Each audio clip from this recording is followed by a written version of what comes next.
My earliest memories are not of my mother or my father, but of my lifelong heroine. My heroine is not a superstar, she's not a professional athlete or a member of the Justice League. My heroine is someone who's been instrumental and who continues to be instrumental in my life today. My heroine is my grandmother, Helen Ethel Pettis. She was born during the 1930s to a World War I veteran and his young wife. She grew up in the foothills of the Blue Ridge Mountains in a little small town nestled there. She was the oldest daughter of her parents. She had two brothers that she had to help raise eventually.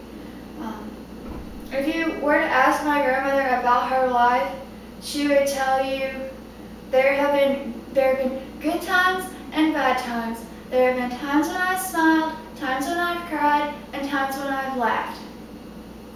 After telling you this, she would offer you a piece of cake and something to drink, and she would insist that you sit in her living room and that she tell you stories about her life, because that's my grandmother. After hearing her stories, you would know that my grandmother is a very strong person. She is a very brave person and a very encouraging person. And then you would know the person that I call Grandma. My grandmother is the strongest woman I know. Her mother died of ovarian cancer when she was 16 years old, leaving her to help raise her two younger brothers with her dad. My great-grandfather owned a gas station, so he wasn't always around to help out with the two boys.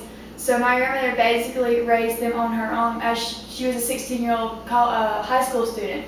So she was a very strong person. And she'll tell you it was hard work to raise the boys by herself, but she'll also tell you that in the end it was worth it all because of where they're at in life now. And that helped her feel that she accomplished something in life. My grandma is the bravest person I know. She's faced challenge after challenge throughout her life, but she's never once backed down from a challenge. She stood her ground for her beliefs, her values, her morals, even when people around her didn't stand up for what they believed in. My grandmother is also the most encouraging person I know. She's always told me I can accomplish anything in life. If I put my whole heart into it and my head into my goals, I can reach them, no matter what it is. I can reach the moon and catch a star if I wish on the way up and down. My grandmother has supported me in every way possible since I can remember. She has gone to every soccer game, every school function, every competition, every award ceremony since I was in kindergarten.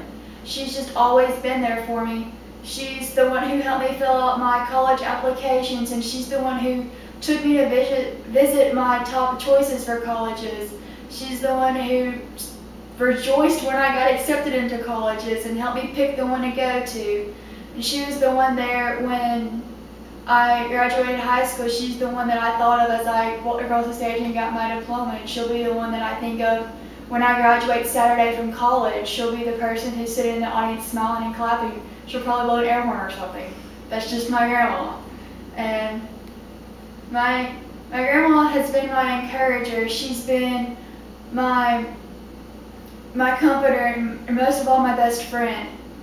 She's the person who poured her love and her life into me from the time I was an infant until now, and she'll continue to do that as I get older and have kids of my own, and she does her great grandma thing. And she's the person that I want to be like. I seriously mean it when I say I want to be like my grandma, because she's just